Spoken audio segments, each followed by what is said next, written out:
Alabama and the rest of the nation, I paused when news of the abduction and disappearance of Carlethia Russell was first reported, and I said a prayer for her safe return. The fact that such an incident could occur so close to home made it very disturbing and made an already disturbing event even more alarming. And just like so many others, I was outraged when it was discovered that the entire incident was an elaborately staged hoax. It wasted thousands of taxpayer dollars and hundreds of human resource hours within our local, state, and federal law enforcement community. Perhaps the biggest victims of Russell's hoax were the dozens of volunteers who selflessly donated their time in record-breaking heat to search for her. My outrage was compounded when she was charged only with local misdemeanor violations because no adequate state felony punishment to suit her actions was on the books. While we can't go back and undo the damage that was done, we can take solid and decisive steps to discourage similar hoax abductions from ever taking place again. That's why I'm sponsoring legislation that imposes prison time and mandatory restitution requirements for the full cost of resources expended by law enforcement agencies during a hoax abduction. Joining me today to discuss the bill and to outline the needs for its quick passage, State Representative Mike Shaw of Hoover, State Representative Lee Hulsey, who also represents parts of Hoover. Representative Shaw will be carrying the measure in the House. Hoover Police Chief Nick Durgis, an investigator from his office, and a representative from Alabama Attorney General Steve Marshall's office. Let me introduce the House sponsor, Representative Mike Shaw, who will be followed by Hoover Police Chief Nick Durgis. Well, thank you, Senator. Like a lot of people, when I first heard the news that someone had been kidnapped in our community, well, first, your heart goes out to the victim, or who we thought was the victim at the time. But then as a policymaker and as a lawmaker, you think, how could this happen here? I mean, we have one of the safest cities in the nation, thanks to Chief Durgis and our law enforcement. So how can this happen here? And as I watched hundreds of volunteers, I watched Hoover Police Department out there on the streets trying to solve this problem. I watched it become a national story, an international story, and really made it look like our community was somewhere where somebody can disappear without a trace. And they were using toddlers as bait and all these crazy stories. And of course, now we know that's not true.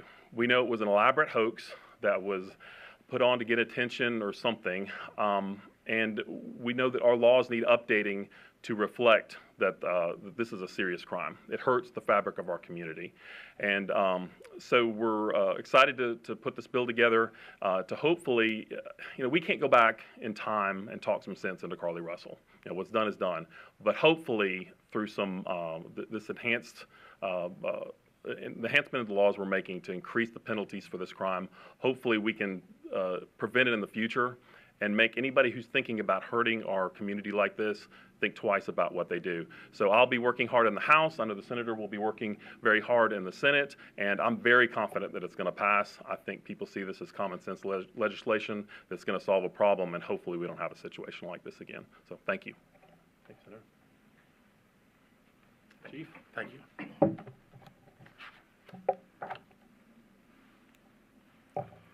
On July 28, 2023, I had a press conference announcing 2 misdemeanor charges against Carlee Russell. During the conference, I stated, I'll be contacting our legislators in Montgomery and ask them for some enhancement to existing legislation when someone falsely reports a kidnapping or a violent crime. 6 months later, here we are. I want to thank Speaker Ledbetter, Senator Weaver, Representative Shaw, Representative Hulsey, and General Marshall and his staff on the support of this enhancement. Judging from the emails and phone calls that our department received last July, individuals throughout our country called us and were appalled that Carlee was only being charged with a misdemeanor despite the panic and disruption with her actions that she caused in our community. I felt the same way. Our department worked over 424 hours of overtime. 30% of our workforce was devoted at some point to this event.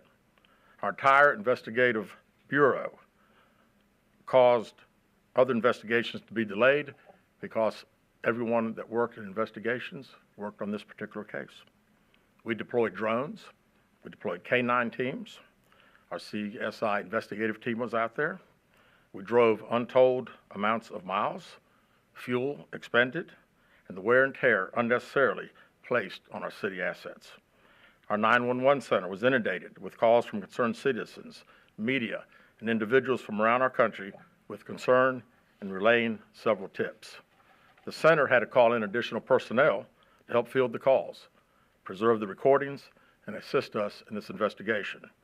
During this event, they answered over 1,000 calls dealing with this particular event that certainly hampered the need for other emergency services. We want to thank those outside agencies who contributed to us: Bessemer Police, Jefferson County Sheriff's Department, ALEA, the FBI, and the Secret Service.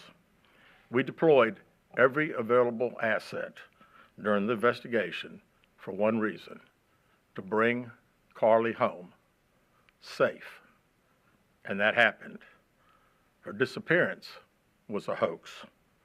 Actions have consequences. This bill enhances those consequences. Thank you very much.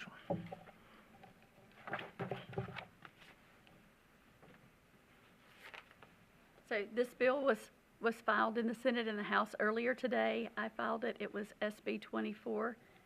House Bill 82. And also House Bill 82. It will be available on Allison later this afternoon for you to see. I think we have also distributed some copies of the bill draft, and we're happy to answer any questions you might have. What kind of prison time could someone be looking at for this type of thing, hopefully, with this bill? So this bill does increase it from a misdemeanor to a Class C felony, which would be from a year and a day into 10 years. You know, there were a lot of people in July and October. Obviously, this is a very public case. Who mentioned, you know, this girl received a lot of public backlash. She learned her lesson. She doesn't need to go to court. Why is the public backlash maybe not enough? Why are harsher penalties needed for faking an incident? So this is not specifically about this case. This case did instigate the discussion for looking at legislation to strengthen our laws. This law would go into place on October 1st, 2024, but you know, it brought a lot of attention to laws that we needed to strengthen. Can you speak to how this could be an example of helping law enforcement, not just in this area, but of course around the state as well? You know, certainly anytime you have an accusation or a false claim such as this, it engages lots and lots of law enforcement response. Hopefully by having stricter penalties, we then deter any other actions like this that will take place in the future. And restitution. And on that note, could you also speak about, you know, obviously overtime, driving, fuel, all those things, but there's so much more that could be included in that restitution portion as well. And we did define that in the law. You know, there is currently an avenue for restitution, but we did define it in the law that we dropped, in the bill that we dropped today. Chief, should Carly Russell be paid more in restitution? Is that why this part of the bill was enhanced? Well, I don't think so. I don't think this is about Carly Russell. I think this is about future cases. And as I stated, when you start talking about the overtime that we spent, about the wear and tear, you know, this was a 49-hour deal, and we probably, in real money, way over $50,000 in those 49 hours that our city has spent. And I think, as the senator said, I think this is a bill that hopefully will try to deter from someone else doing it. But if they do, there'll be consequences that person needs to face. Can you speak more on the time in jail that someone could spend? How does this bill strengthen that? So again, the bill takes it from a misdemeanor, Class A misdemeanor, to a Class C felony. And how much time does that increase? Class C felony defined by a year and a day up to 10 years. Senator Weaver, or maybe the chief could answer this. How often do real abductions take place, maybe in your police department or across the state? And how does this sort of send a message to victims of real abductions? You want to say something? I'll follow. Okay, yeah. I've been with the Hoover Police Department for 40 years, and this is the first time that we've really thought at one point in time that we had a real abduction. We have situations that sometimes occur. Usually it could be individuals that know each other and maybe somebody kind of held somebody at will. But, you know, when you talk about a stranger abduction, it's not something that happens often. And it's something that law enforcement all over the state, all over the United States, takes very, very serious. And again, if something like that happened tomorrow, it would be investigated just like it was. We, again, used every resource that we had available. We called on the state. We called on the feds. Everybody jumped in. And again, thank goodness in this situation that, you know, she returned home. And again, that was the goal, number one goal for us.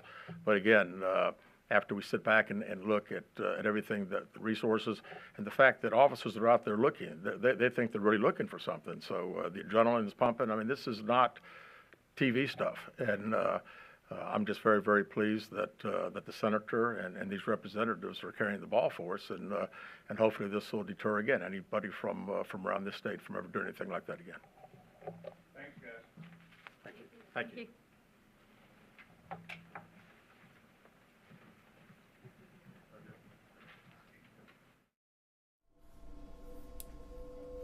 You have been watching a news conference coming to us from the Alabama State House live this afternoon. Good afternoon. I'm Mark Bullock at the WSFA 12 News digital desk. We've been bringing you information about a new bill filed in both the Senate and the House as of today, a bill that is designed to increase the penalties for faking an abduction or kidnapping. It would go from a 1-year prison sentence to a 10-year prison sentence, and perhaps more importantly, it would add restitution, additional restitution, meaning that the person who faked his or her kidnapping would have to pay back the law enforcement agencies for the amount of money that they spent. This comes after last year's high-profile case involving Carlee Russell in the city of Hoover. You remember she is accused of having faked her kidnapping along the side of an interstate there. The Hoover police chief, Nick Durzis, you heard him talk during that news conference today. His agency was the lead agency in that case. 48 hours later, they found out that it wasn't true. She had not been kidnapped. She had staged the whole thing. And now if that happens in the future to someone else, that person will now face a felony charge as opposed to a misdemeanor charge. The police chief said that his office spent as much as $50,000 on the case trying to find a person who was not really missing after all. And so that is what led state lawmakers to consider increasing the penalties and requiring this additional restitution. So we'll be following this bill as it moves along in the State House. The regular session of the legislature gets underway later this month, and we'll have complete coverage for you. You probably heard our own political reporter Erin Davis in that news conference asking questions. She'll have a full report on this new proposal coming up tonight, beginning with our newscasts at 4 o'clock. We'll also see you at 5 and 6 on air this evening. And also be sure to check WSFA.com and the WSFA 12 News app for headlines throughout the day. Thanks everybody for watching.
Live, local, breaking now. From WSFA 12 News, this is Breaking News.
The first one is